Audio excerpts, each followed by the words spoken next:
Alhamdulillah bisa ya, teman-teman semua. Oke, baik hari ini kita masuk ke pertemuan ketiga kita ya.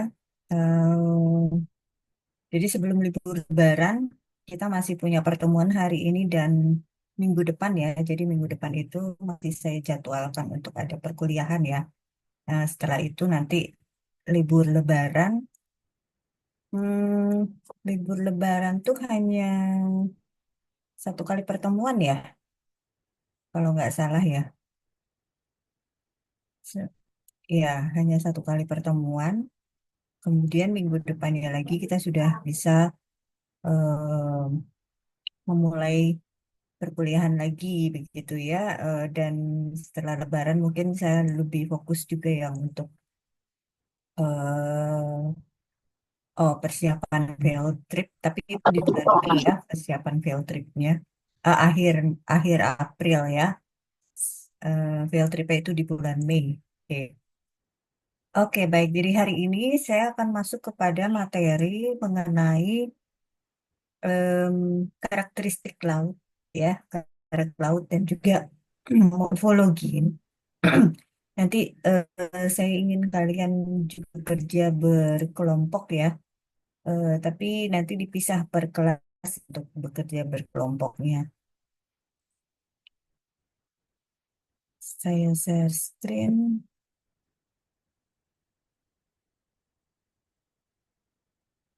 Nah, sudah terlihat ya.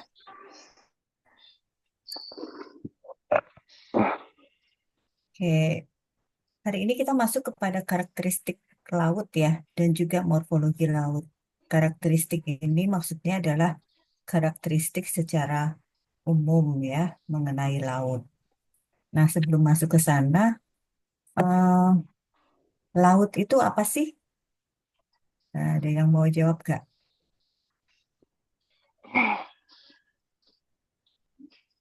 Laut itu apa?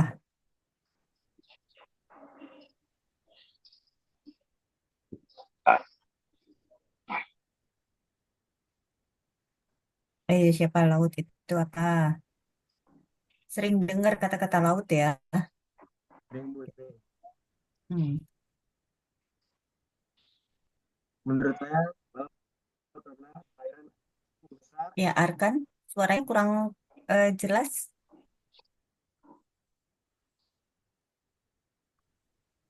Apakah jelas, Bu? Ya, sekarang jelas. Gimana? Ya. Menurut saya, laut adalah perairan asin besar yang dikelilingi oleh daratan, baik secara menyeluruh maupun sebagian, dan merupakan bagian dari sistem samudra global yang saling terhubung. Menurut saya, lautan itu adalah itu, Bu. Ya, oke. Ada lagi temennya yang lain?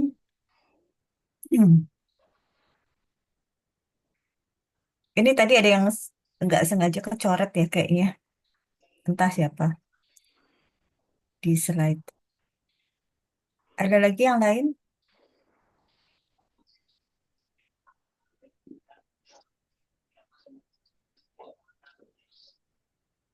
Laut itu apa?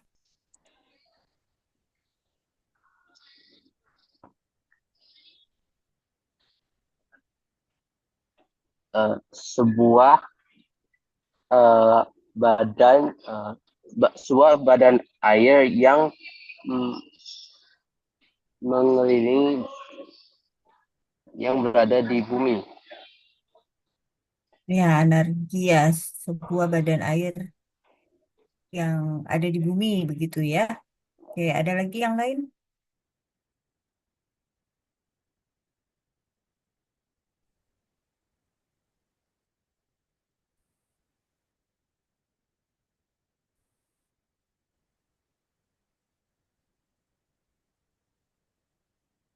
Satu lagi.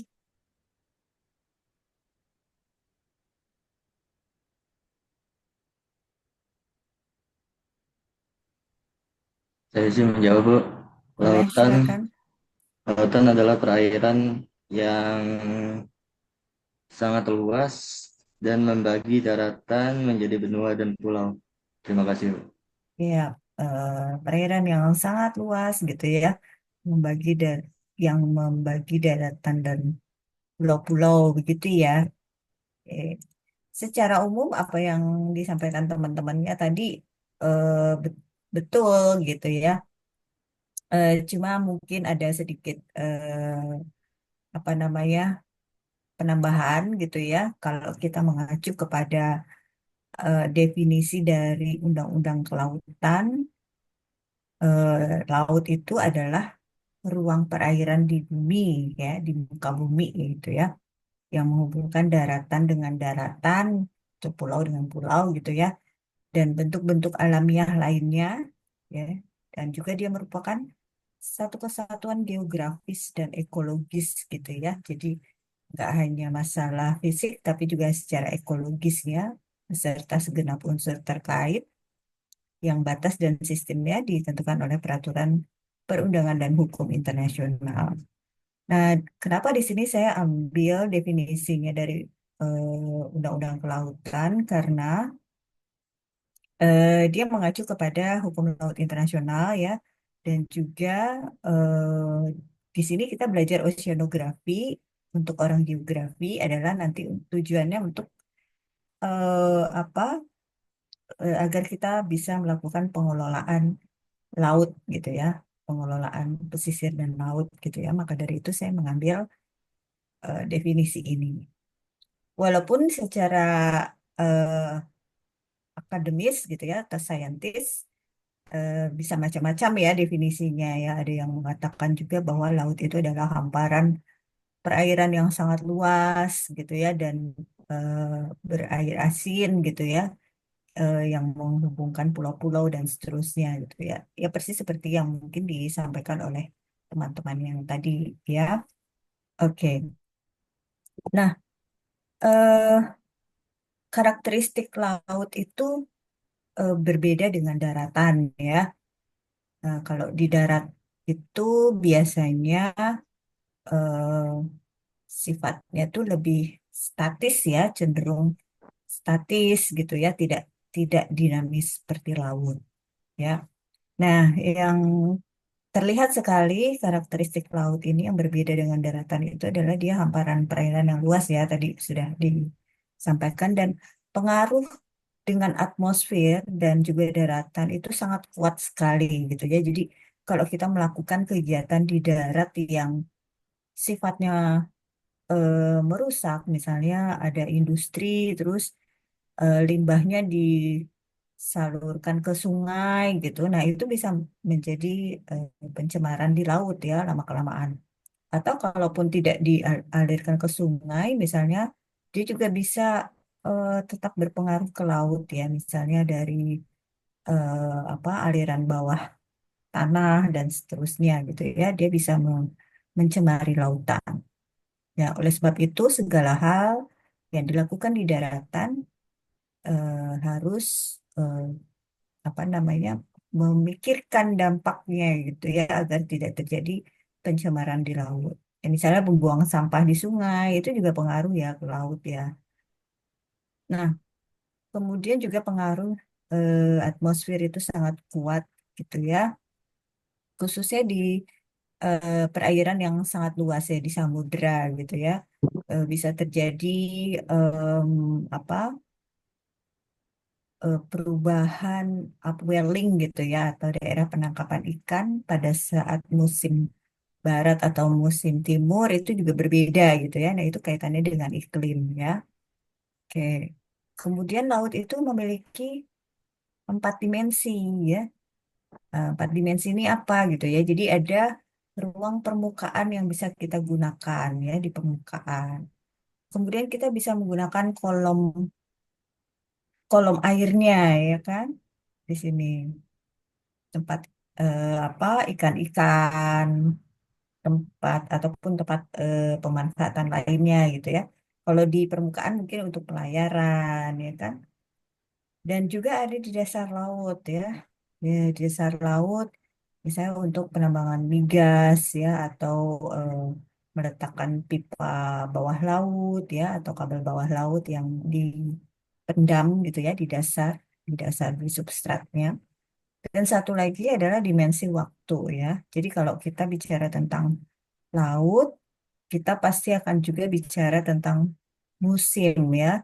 Kalau ingat em, mata kuliah meteorologi dan klimatologi pasti belajar tentang muson ya, muson gitu. Nah, di laut ini kita juga eh, apa namanya berkaitan dengan hal tersebut gitu ya. Ada musim timur, musim barat, peralihan satu, peralihan dua. Nah, pada setiap musim itu nanti polanya beda-beda, pola suhunya beda, pola salinitasnya beda ya. Kemudian apalagi arusnya berbeda ya, arah dan kecepatan arus itu berbeda ya setiap musim dan seterusnya. Nah, kemudian yang lain lagi sifat atau karakteristik laut itu dia sifatnya fluida dan dinamis ya. Jadi yang sumber daya hayati ya seperti ikan atau biota laut lainnya itu eh, cenderung selalu berpindah-pindah gitu ya. Tidak bisa disekat-sekat gitu ya kecuali di area tertentu yang memang sengaja dibuat eh, sekat gitu ya itu bisa saja gitu. Tapi untuk beberapa wilayah itu agak sulit gitu ya karena lautnya sangat dalam dan seterusnya atau arusnya begitu kencang dan seterusnya itu sulit sekali untuk disekat secara fisik gitu ya. Nah, kalau di darat kan bisa dipagar atau dibuat tembok gitu ya. Tapi kalau di laut agak sulit ya. Ya mungkin bisa saja tapi agak sulit dan itu akan berpengaruh terhadap kondisi hidrooceanografi jika dilakukan begitu ya. Kemudian karakteristik lainnya adalah open access ya artinya sebetulnya laut ini bisa diakses oleh siapapun gitu ya. Tidak boleh private gitu ya karena semua boleh menggunakan laut gitu ya. Kemudian memiliki kecenderungan sumber daya milik bersama atau common property gitu ya. Jadi semua orang boleh menangkap ikan gitu ya asalkan tapi ya asalkan dilakukan secara environmental friendly, kemudian tidak menggunakan alat tangkap yang merusak ya atau kegiatan apapun lah gitu ya tidak merusak ekosistem, tidak merusak kualitas perairan dan seterusnya gitu ya. Jadi yang paling terlihat sekali itu adalah eh, karakteristik laut, dia empat dimensi yang paling terlihat perbedaannya dengan daratan gitu ya. Jadi di permukaan kita bisa melakukan kegiatan tertentu ya, alur pelayaran atau mungkin ada budidaya perikanan ya, ataupun kegiatan perikanan tangkap gitu ya.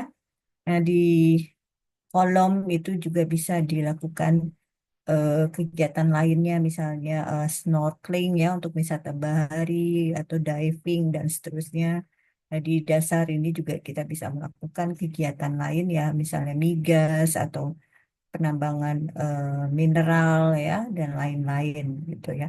Nah, oleh sebab itu kita harus paham sebelum kita memanfaatkan sumber daya ini, kita harus paham kondisi hidrooceanografinya ya. Jadi jangan sampai nanti kegiatan yang di dasar laut itu bisa merugikan apa atau menimbulkan kerusakan ekosistem ataupun menurunkan kualitas perairan gitu ya. Jadi kita harus paham dulu hidrooceanografinya seperti apa gitu ya sebelum kita melakukan kegiatan di laut ini gitu agar tidak merusak gitu ya agar kegiatannya tetap berkelanjutan ya gitu. Nah, eh, ini contoh kegiatan yang dilakukan di laut ya. Baik yang ada di permukaan, di kolom ataupun mungkin menggunakan dasar laut juga gitu ya. Oke, nomor satu ini apa? Ada yang tahu nomor satu itu apa? Kilang minyak, Bu, pertambangan minyak Iya, bumi. kilang minyak ya. Ini platform minyak ya, minyak dan gas bumi. Ya, jadi kalau untuk platform gas dia menggunakan semuanya tuh dari permukaan, kolom sampai dasar gitu ya. Jadi di sini bangunannya sampai ke atas kan, sampai ke permukaan. Nah, di bawahnya di kolom perairan itu ada pipa-pipa ya. ada pipa-pipa terus sampai ke dasar gitu ya, yang untuk melakukan penyedotan ataupun pengeboran minyak gitu ya sampai ke dasar gitu ya, sampai dia ketemu basin ya. Nah, kalau migas kesemuanya memakai ya dari permukaan, kolom maupun dasar. Nomor dua apa nomor dua? Ada yang tahu? Hutan rumput laut. Rumput laut ya, nggak pakai hutan ya. Nomor dua itu rumput laut ya. Nah, rumput laut ini budidaya ya, dibudidayakan.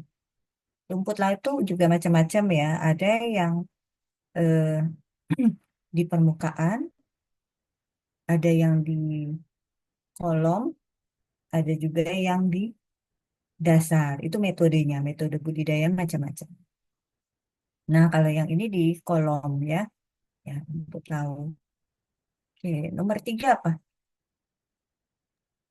Itu tambak tambak ikan. Oke.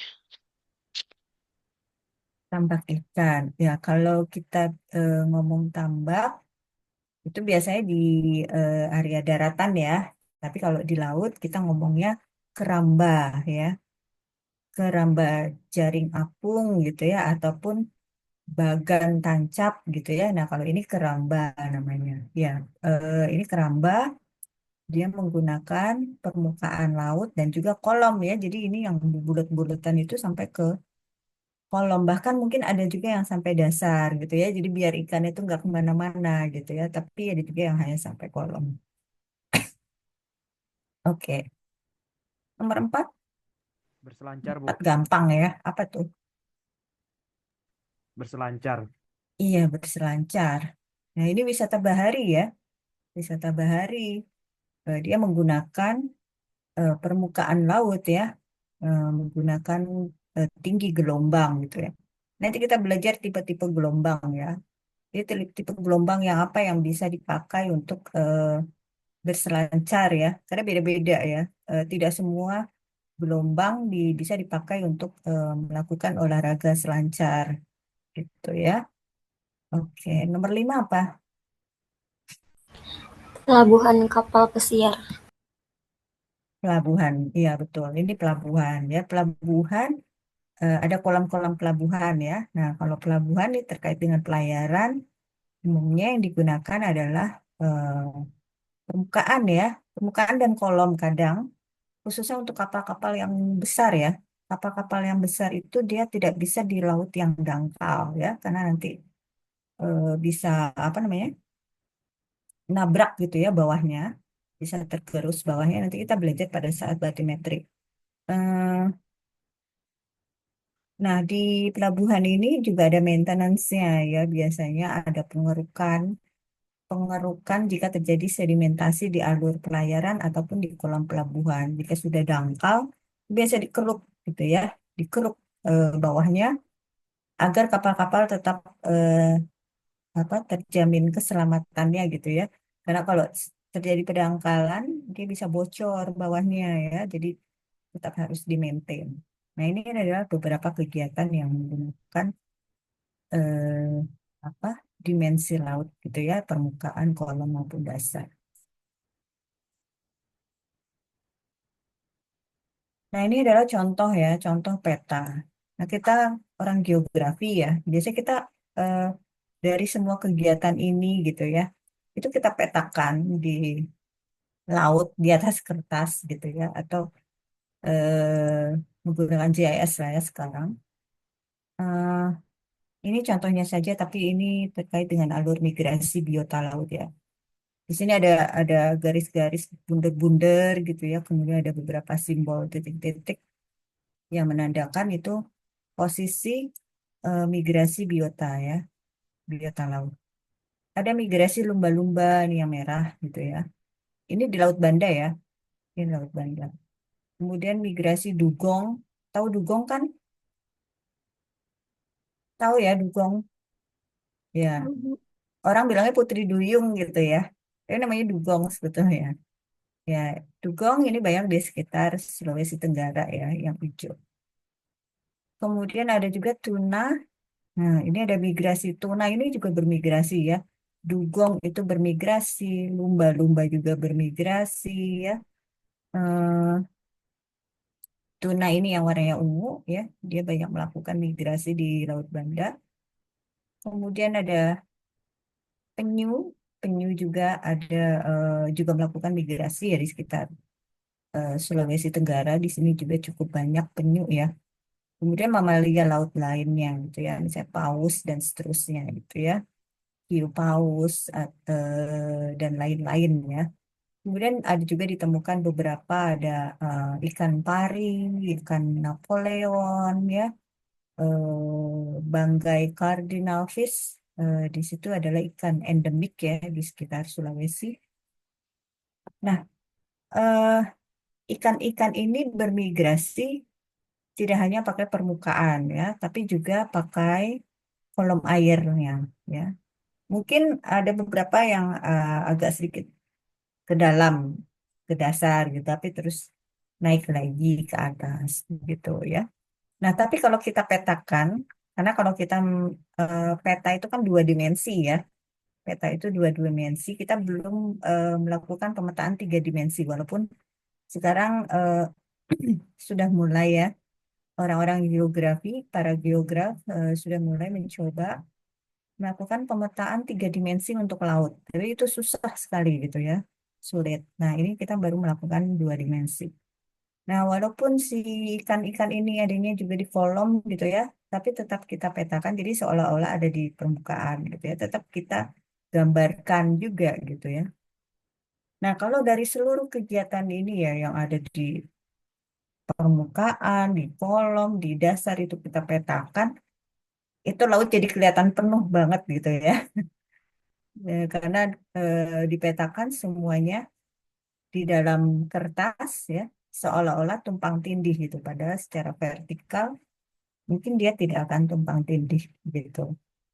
Nah, ini menjadi challenge juga ya seorang geograf bagaimana memetakan yang baik gitu ya untuk sumber daya kelautan. Nah, yang tadi saya bilang ada dimensi musim ya. Ini gambaran perikanan tangkap di setiap musim ya. Ada musim barat, musim timur, peralihan satu dan peralihan dua ya. Nah, yang kuning-kuning ini adalah eh, daerah penangkapan ikan ya. Di situ banyak masa ikan ya, banyak berkumpul ikan gitu. Kita lihat beda ya. Ini tahunnya sama loh, tahunnya sama, tapi musimnya berbeda-beda ya. Musimnya itu tergantung bulannya ya. Nah, pada musim barat ini jarang sekali ya ada masa ikan berkumpul di Laut Banda. Ini masih di Laut Banda, tapi mungkin saja dia berkumpul di laut yang lain gitu ya. Kemudian musim peralihan satu sudah mulai banyak gitu ya. Nah, musim peralihan dua, ternyata dia banyak sekali berkumpul masa ikan di sini ya, di Laut Banda. Banyak sekali. Musim timur juga lumayan banyak ya dibandingkan peralihan satu ataupun musim barat.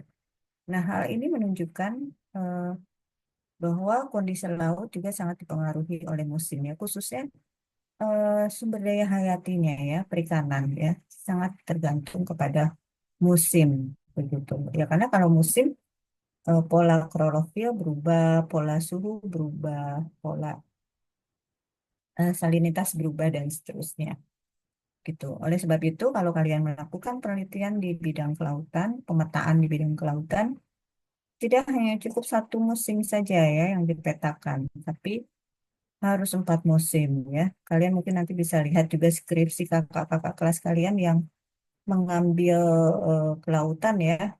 Mereka bikinnya empat peta gitu ya.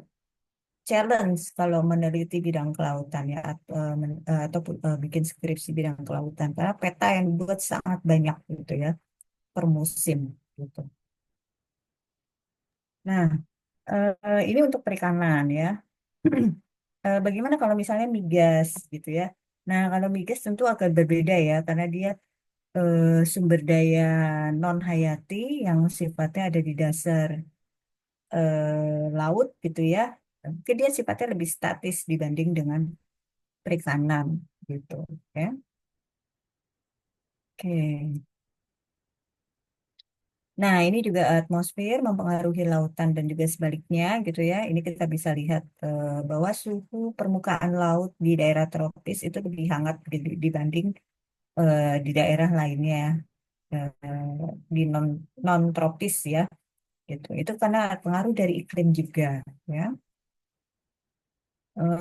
Ini anomali kenaikan permukaan suhu air laut. Nah, itu juga pengaruh dari iklim sebetulnya ya.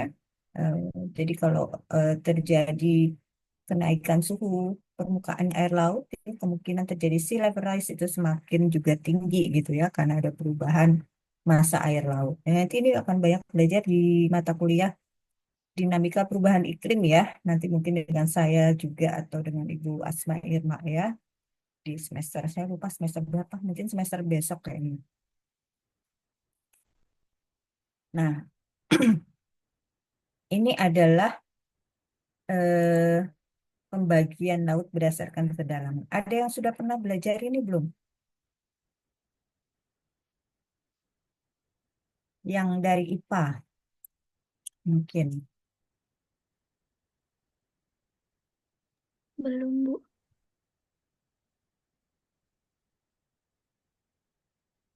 Belum ada ya? Yang dari IPA belum ada? Belum belajar ya? Waktu SMA biasanya sempat menyinggung juga ya waktu SMA terkait dengan pembagian laut berdasarkan kedalaman. Jadi ada beberapa zona gitu ya. Nah, kalau kita bicara laut tadi eh, ada bidang perairannya yang biru-biru ya, perairannya. Ada juga yang bidang dasarnya, ini yang warna apa nih? Kuning coklat ya.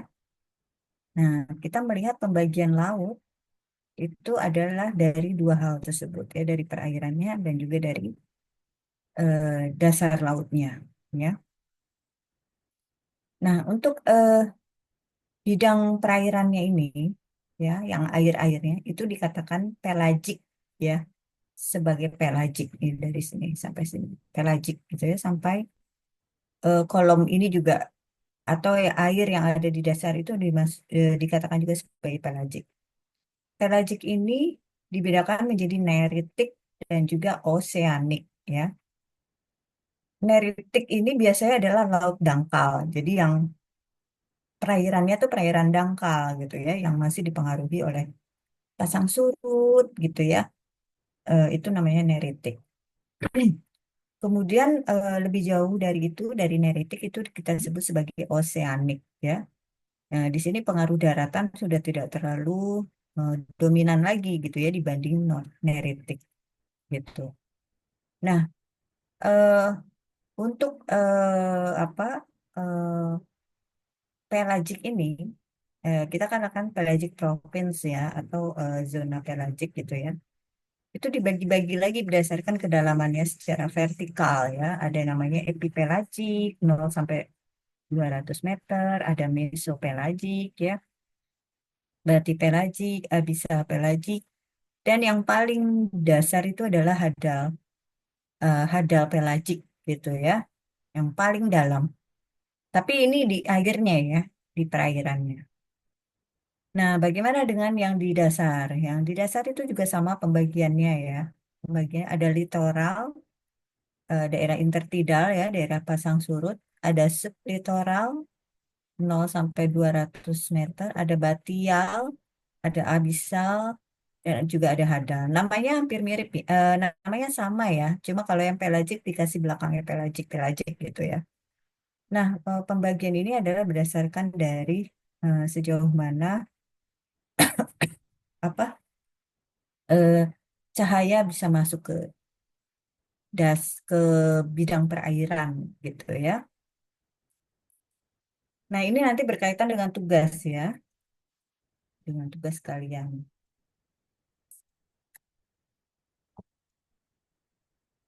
Nah, ini apa penjelasannya saja yang agar lebih apa namanya eh, sistematis ya, nanti kalian bisa baca sendiri bahwa biozon atau pembagian laut berdasarkan kedalaman ya sebaran biota itu bisa dibedakan menjadi zona pelagik dan juga zona bentik gitu ya.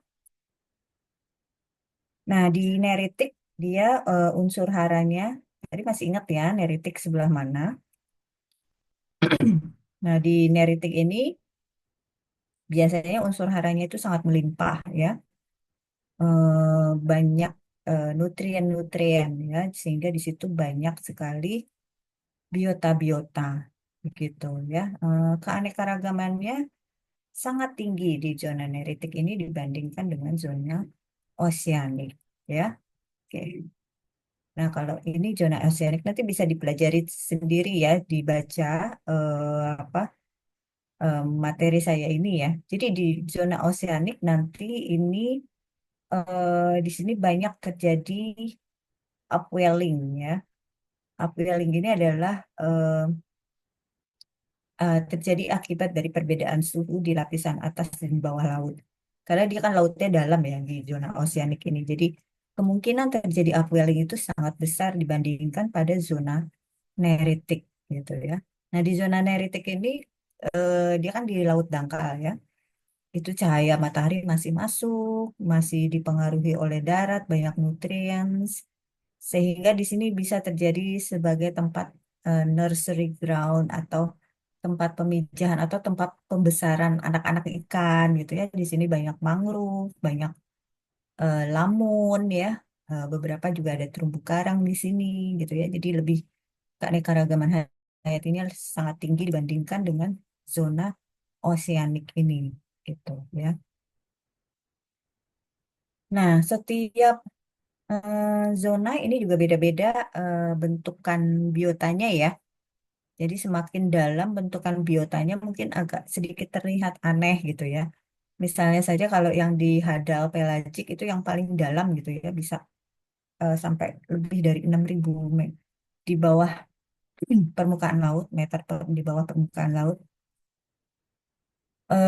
Di situ eh, biotanya banyak melakukan adaptasi dengan eh, apa kondisi lingkungannya ya. Karena kan gelap ya, kalau di dasar laut yang paling dalam itu gelap, tekanannya juga mungkin sangat tinggi gitu ya.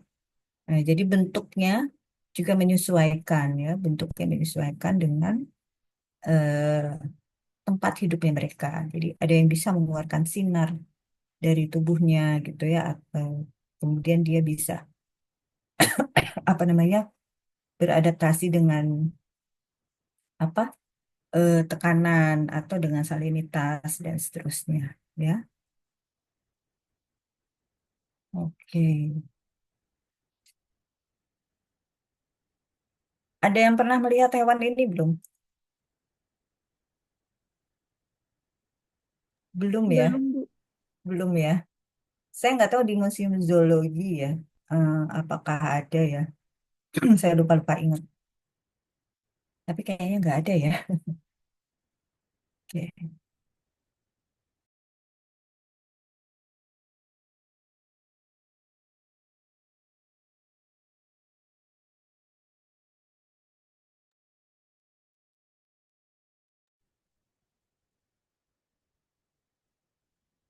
Nah, kalau tadi zona pelagik ya, yang di air-airnya.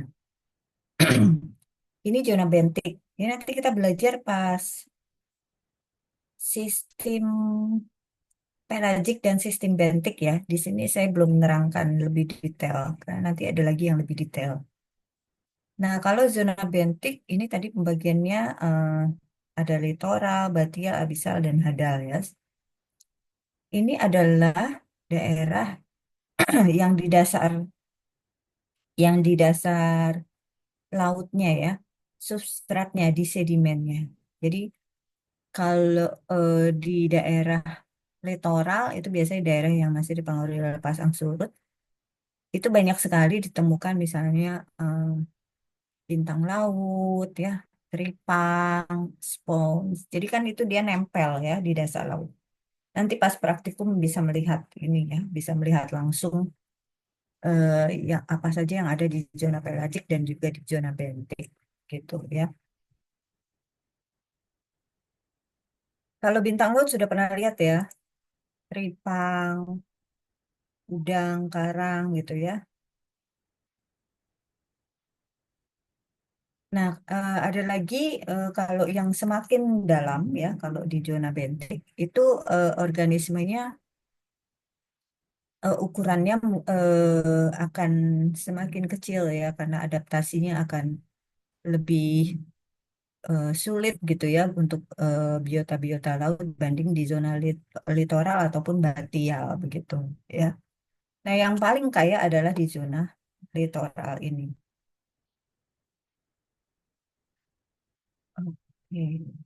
Nah, ini adalah gambarannya saja di mana biota-biota laut itu bisa eh, hidup gitu ya. Ada yang hidupnya di intertidal atau di litoral gitu ya. Ada yang bisa hidupnya di daerah abisal gitu ya. Nah, yang di semakin dalam mungkin dia bentuknya lebih kepada mikroorganisme gitu ya. Ataupun kalau ukurannya agak besar, mungkin dia akan menyesuaikan dengan kondisi lingkungannya. Seperti tadi yang saya bilang, dia mungkin mengeluarkan cahaya gitu ya. Atau dia tubuhnya lebih tahan terhadap tekanan dan seterusnya ya. Nah, nanti pada saat praktikum mungkin kita hanya sampai di low water ya, nggak sampai ke dalam sini gitu ya, karena eh, agak sulit untuk mencapai di sini gitu ya, butuh keahlian khusus gitu ya. Mungkin kita sampai di bagian koral, itu pun nggak semua ya, nanti mungkin lebih ke kalau koral itu nanti teman-teman yang bisa berenang saja ya, yang melakukan pengamatan koral seperti apa. Kalau yang tidak bisa berenang nanti ya pengamatan mangrove, lamun gitu ya, itu masih bisa diakses tanpa berenang gitu ya. Walaupun nanti kita lihat ya kadang kalau eh, pasangnya tinggi gitu ya, khususnya yang lamun ya, mungkin searea dada gitu ya, atau sepinggang gitu ya air lautnya. Ya, tapi kita tetap safety nanti ya, harus pakai pelampung gitu ya untuk melakukan pengamatan di lapangan. Oke, nanti ini biota-biota ini khususnya nanti ya yang di daerah litoral di lapangan itu nanti akan kalian observasi ya ada apa di sana gitu ya di ekosistem mangrove itu nanti ditemukan biota apa, kedalamannya berapa dan seterusnya ya. Nah, eh, nah ini pembagian wilayah laut berdasarkan kewenangan pengelolaan. Ini saya belum masuk terlalu dalam ya, nanti akan banyak dipelajari pada saat mata kuliah pengelolaan sumber daya pesisir dan laut ya. Nah, tapi mungkin kalian cukup mengenal dulu ya. Jadi eh, wilayah laut dibagi berdasarkan kewenangan pengelolaannya itu ada laut teritorial, namanya territorial sea. Nah, di sini negara kita boleh mau ngapain aja gitu ya. Kemudian ada namanya zona ekonomi eksklusif atau exclusive economic zone ya. Nah, di sini adalah sampai 200 mil laut ya, nautical mile ya. M ini bukan meter tapi nautical mile gitu ya. Nah, di sini penggunaannya, pemanfaatannya itu harus mengacu kepada hukum laut internasional ya. Saya belum masuk ke sana karena ini masih oceanografi ya, masih dasar. Nanti ini akan kita banyak belajar yang wilayah yurisdiksi ini di geomaritim ya setelah kalian dapat PSDPL ya. Nah, lebih jauh lagi ada continental shelf yang dasar. Nah, ini yang bentik ya. Kalau continental shelf ini bentiknya. Kalau exclusive economic zone ini adalah pelagiknya ya, karena kolom airnya saja gitu ya. Kemudian high seas ini sudah ke samudra ya. Kemudian di area ini dasar lautnya, tapi yang di bawahnya high seas ya. Nah, ini nanti semua banyak belajar di geomaritim. Kalau di Oceano kita cukup mengenal dulu saja gitu ya, karena kita lebih fokus kepada aspek-aspek fisik kimia dan juga biologi laut ya. Oke.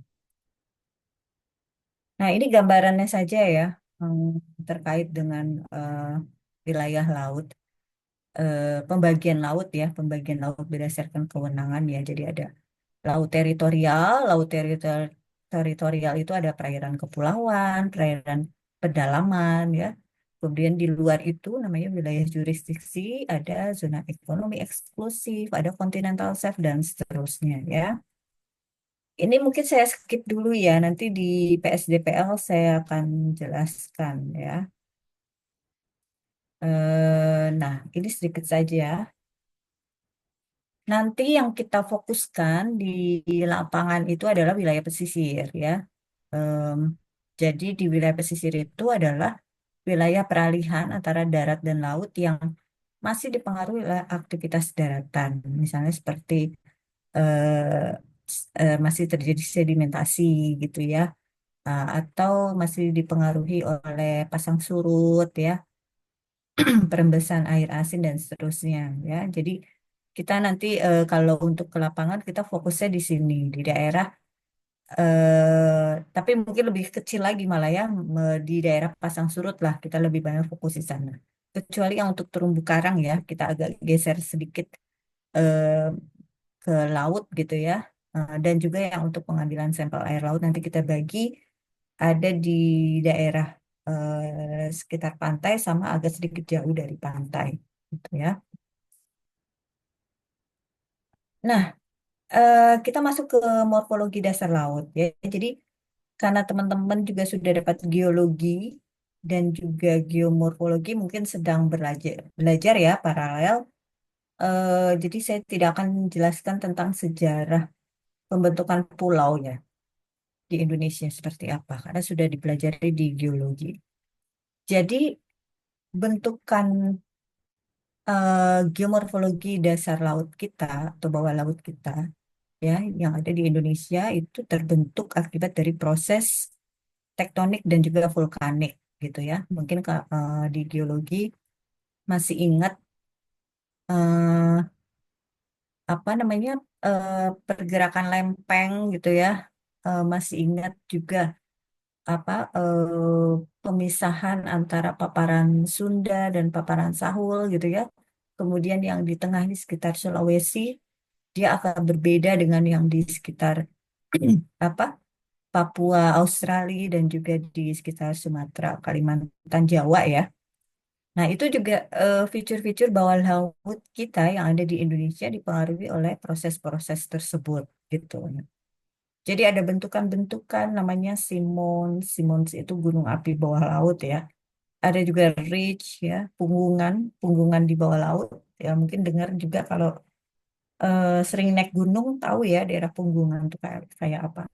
Ada canyon, ada basin ya, ada continental shelf ya paparan.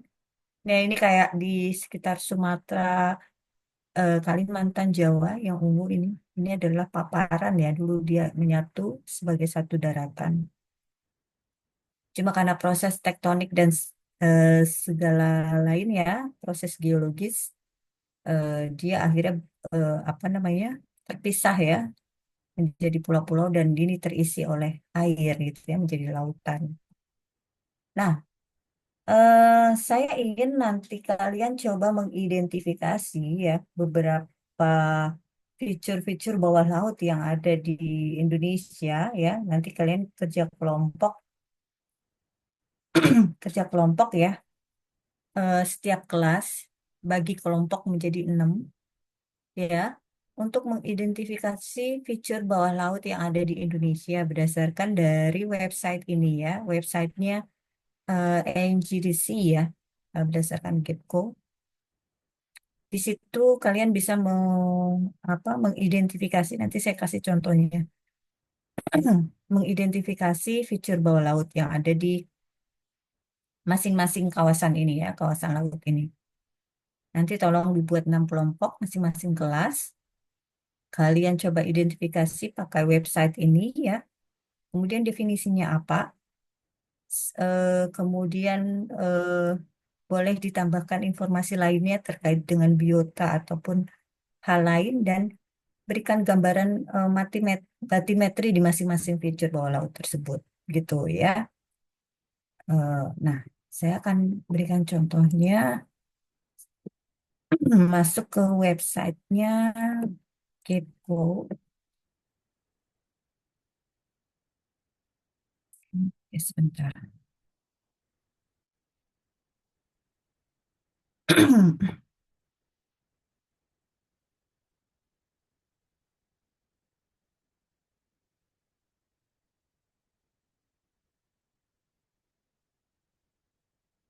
Nah, ini websitenya ya setelah masuk. Kalian cari Indonesia di mana? Nah, di sini kan kalian lihat ada ijo-ijo ya. Ijo-ijo ini adalah fitur-fitur bawah laut ya, termasuk ini yang ada garis-garisnya. Itu adalah eh, garis-garis sesar ya, sesar. Nah, ini Indonesia. Kalian zoom, nanti kalian eh, cari sesuai dengan eh, kawasan yang menjadi tugas kalian itu gitu ya. Misalnya di sini ya ada Nias Basin. Oke. Ini adalah koordinatnya ya. Bisa juga dari sini ya. Dari sini bisa kelihatan di kedalaman juga sekitar 5. Ini kedalaman ya, menunjukkan kedalaman yang di pojok bawah kanan ya. Di mana kursor kalian berada di situ menunjukkan kedalamannya ya. Sekitar 537 meter ya. Dan juga koordinatnya itu bisa dilihat. Nah, ini adalah Nias Basin, ini contohnya ya. Kemudian, kalau tidak salah kalian juga bisa aktifkan Gecko kontur ya. Nah, bisa lihat Gecko konturnya juga seperti ini ya, diaktifkan untuk melihat konturnya ada di benar gak gitu ya di kedalaman tadi Nias Basin itu sekitar 537 kalau nggak salah. Iya. Ini kan konturnya 500 ya, kedalaman ya. Kalau kita bicara laut, kita bicara kedalaman. Ini ada basin ya, ada Nias Basin. Nanti kalian cari basin itu apa gitu ya. Basin itu apa sih gitu ya. Cari referensi-referensi terkait ya. Ada apa di Nias Basin itu. Itu ya. Oke. Kemudian contoh lain misalnya eh bisa juga Nicobar Fan kalau misalnya kalian mau masukkan. Ini yang kebagian yang di Barat Sumatera ya, Nicobar Fan. Apa sih fan itu gitu ya? Kalau di daratan mungkin ada yang pernah dengar namanya kipas aluvial gitu ya. Nah, kalau di laut tuh apa gitu ya? Coba di apa searching ya. Ini Nicobar. Fokus basi ada fokus basin juga di sini ya, di dalam Nicobar Fan itu ya. Kemudian kita lihat ini Sumatera ya. Ini Sumatera. Kita lihat di sini ini ada sekitar di Pulau Weh Sumatera ya, Aceh ya. Nah, di sini ada weh nol. Nol itu apa? Ya, coba dicari. Plato itu apa gitu ya. Di sini ada bank. Bank ini bukan bank ya kalau di laut. Dia ada istilah sendiri. Ada bank, namanya kapal bank. Ada dreadnought bank gitu ya. Itu apa ya? Terus dia kedalamannya berapa? Kemudian ada nol, sudut nol ya. Ada PD, hill. Hill itu apa ya? Ya, kalau dibahasakan Indonesia ya dia bukit ya, tapi kan ini kita bicara tentang fitur bawah laut, jadi pasti ada definisi lainnya khusus gitu. Nah, itu contohnya ya, itu di Aceh. Nah, nanti yang kebagian di misalnya di Laut Natuna gitu ya, ada apa di sana gitu ya, ada Sededap Reef misalnya, terus ada apa lagi? Ada Sunda Self, ya ini Sunda Self semuanya, itu ya, itu. Seteliti mungkin ya, kalian kalau nggak kelihatan bisa di zoom lagi gitu ya, apa daerahnya gitu ya, karena biasanya suka suka nggak kelihatan kalau nggak di zoom zoom gitu ya. Oke. Atau yang bagian selatan Jawa, ya ada Sunda Drop ya, ada Palung Sunda, dia ada di kedalaman berapa gitu ya, sekitar 3.690 meter ya. Kalau nggak salah di sini juga ada trench gitu ya, ada juga ridge, ini daerah patahan ya. Ya, di Java Ridge. Kemudian di sini juga ada Lombok Basin ya. Nggak ada canyon di sini. Oh, sorry.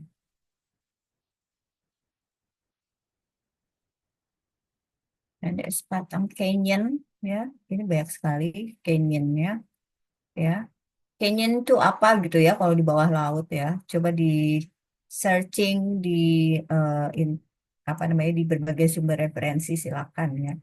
Syukur-syukur misalnya nemu penelitian terkait gitu ya. Ini sekitar Bali juga ada Menjangan Hills, ada Tambuhan Hill ya. Kemudian ada apa lagi? Ada Mas Reef ya. Ini sangat curam sekali ya sini. Oke, kalian juga bisa mendeskripsikan terkait juga dengan batimetrinya gitu ya. Kan kalian juga sekalian belajar geomorfologi ya. Pasti sudah bisa baca kontur ya. Misalnya daerahnya curam atau seperti apa gitu ya. Kemudian di sekitar, bisa kalau Laut Banda ini banyak banget sih Mons. Ini Laut Banda. Nah, ini banyak sekali si Mons ya. Banyak sekali si Mons itu biasanya dia berasosiasi dengan hiu ya. Jadi banyak sekali hiu di sini. Ada Lirang Simons, ada Redong Simons, Sasapar Simons. Banyak sekali Simons di sini. Terus kalian juga bisa lihat kedalamannya berapa ya. Nah, ini sekitar Pulau Wetar. Ada Wetar Simons di kedalaman 2.397 meter di bawah permukaan laut ya. Nah, kalian identifikasi semuanya gitu ya terkait dengan apa yang ada di kawasan laut yang menjadi tugas kalian gitu ya. Oke, kalian bisa eh, karena ini petanya nggak bisa di-download kayaknya.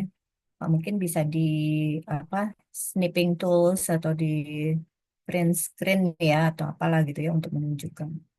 Terus kalau yang dapat di Laut Sulawesi, Sulawesi di sini misalnya ada Celebes Basin ya dan lain-lain ya. Di sini juga banyak Simons. Di daerah tengah Indonesia ini banyak sekali Simons ya. Jadi karena dia tidak masuk dalam paparan, itu di paparan ini banyaknya si Basin ya dibanding di bagian tengah Indonesia ya. Nah, ketika masuk ke Papua ini sudah daerah kontinental shelf lagi, itu akan banyak juga basin ditemukan di sini gitu ya. Daerah basin ini biasanya banyak migas ya, daerah-daerah migas dan juga minerba gitu ya. Ada kalau yang di Papua ini ada Manokwari Trough ya. Ya, bisa lihat kedalamannya sekitar 3.700 meter dan seterusnya ya. Itu ya. Saya kira nggak terlalu susah. Kalian coba identifikasi itu saja ya eh, terkait tugasnya dan minggu depan nanti dipresentasikan ya di kelasnya. Tapi presentasinya kelasnya nggak digabung ya, karena kalau digabung nanti waktunya habis. Jadi nanti waktunya sesuai dengan perkuliahan masing-masing. Itu ya. Oke. Ada yang mau tanya terkait tugas?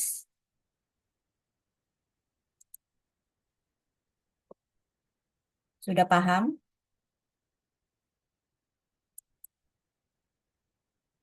Paham ya terkait tugasnya ya. Nanti cari ini Indonesia, terus diapain? Ini siapa yang nanya? Aku. Oke, Anargia. Tugas kalian itu kan nanti saya stop share dulu.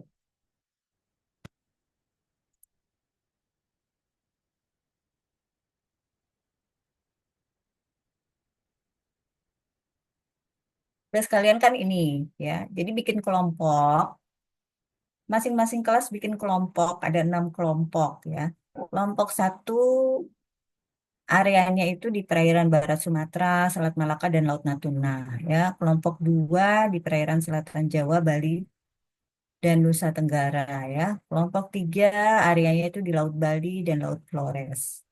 Kelompok empat di Selat Makassar dan Laut Sulawesi ya. Kelompok lima itu di Laut Banda, Laut Teluk Bone, dan Teluk Tomini ya. Kelompok 6 itu di perairan sekitar Papua ya. Jadi baik di selatan Papua atau di utara Papua ya. Ada Laut Arafura, perairan utara Papua, dan Laut Halmahera ya. Setelah dibagi kelompok, masing-masing kelompok bekerja mengidentifikasi fitur bawah laut yang ada di Indonesia berdasarkan website yang saya kasih tadi, yang saya kasih contoh ya. Akses websitenya, kemudian diidentifikasi. Kalian coba cari di situ ada fitur bawah laut apa saja ya. Misalnya tadi yang di sekitar contoh aja ya, tadi sekitar Aceh itu kan ada misalnya ada weh apa gitu ya, nol gitu ya. Nah, nol itu apa artinya gitu ya. Kalian cari referensi terkait itu. Syukur-syukur kalian bisa ada tambahan informasi lain bahwa di situ ditemukan biota laut ini gitu ya. Kemudian dia berada di kedalaman apa gitu ya. Kemudian berikan juga gambaran batimetri di sekitar fitur bawah laut tersebut gitu ya. Ini dituangkan dalam bentuk paper ya, jadi nggak hanya sekedar mengidentifikasi, tapi kalian coba memberikan informasi sebanyak mungkin gitu ya dalam bentuk tulisan dan dipresentasikan di minggu depan. Jadi ada nilainya gitu ya, masing-masing kelompok ada nilainya gitu ya. Oke, paham ya? Paham. Paham. Oke, Ibu. nggak susah kok ini. Eh, jadi minggu depan pertemuannya itu sesuai kelas masing-masing ya, karena kalau digabung nggak cukup waktunya ya, karena kan ada 6 kelompok langsung presentasi begitu ya. Oke. Nanti karena tadi kan petanya nggak bisa di-download ya, jadi bisa juga di misalnya di snipping tool kalian screenshot atau apa gitu ya untuk menunjukkan eh, apa lokasi-lokasi yang mau kalian jelaskan itu, fitur-fitur bawah laut yang mau kalian jelaskan itu, begitu. Itu ya, saya rasa tidak terlalu sulit ya. Sebisa mungkin, sedetail mungkin ya, bisa kalian zoom-zoom gitu, karena kadang dia tuh ngumpet informasinya gitu ya. Dibagi-bagi aja dengan teman-temannya ya. Oke, nah, ada yang mau nanya tugas? Ya, Farhan. Ibu, maaf sebelumnya ini kan kita baru kelas lagi di hari Kamis dan kebetulan di kelas Mm-mm, B ada kelas opsionalnya di hari Senin. Berarti mm-mm, deadline hanya 3 hari, Bu. mm-mm, nggak apa-apa. Kan sebentar aja identifikasi, Oke, nggak Bu. terlalu lama, ya kan? Baik, terima kasih, Bu. Iya. Atau kalian mau hari Kamis, Kamis pagi jadinya kalau mau sih. Boleh, Ibu. Langsung. Ya udah Kamis pagi ya, Farhan ya. Ingetin saya ya. Iya, Ibu. Heeh.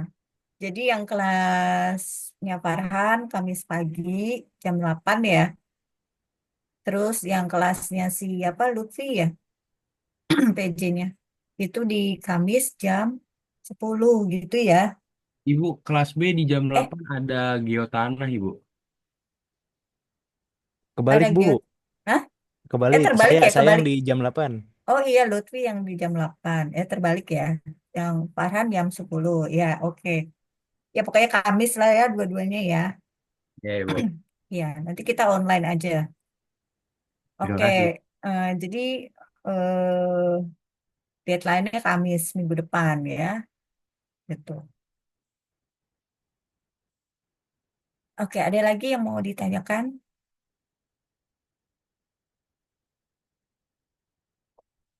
Tidak ada ya, saya rasa cukup jelas ya. Nanti setelah ini, kan minggu depan presentasi, minggu depannya lagi kita baru masuk ke sistem pelagik dan juga sistem bentek ya. Saya agak sedikit ngebut di situ biar nanti pas waktunya dengan field trip walaupun field tripnya masih bulan Mei ya, tapi kan kalian ada libur PKL lagi tuh, PKL fisik hari kapan itu? Akhir April kalau nggak salah ya, akhir April ya. Oke, oke gitu. Baik. Ada lagi yang mau ditanyakan? Cukup? Saya rasa jelas ya.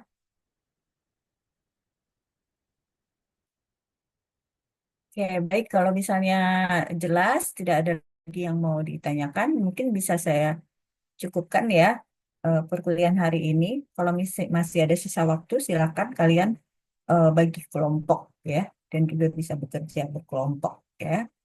Oke, baik. Mungkin itu saja ya untuk hari ini. Saya tutup. Terima kasih. Wassalamualaikum warahmatullahi wabarakatuh. Waalaikumsalam warahmatullahi Waalaikumsalam wabarakatuh. warahmatullahi Terima kasih, Bu. wabarakatuh. Waalaikumsalam warahmatullahi Sama-sama. wabarakatuh. Wabarakatuh. Bandot, bandot. Bandot mana?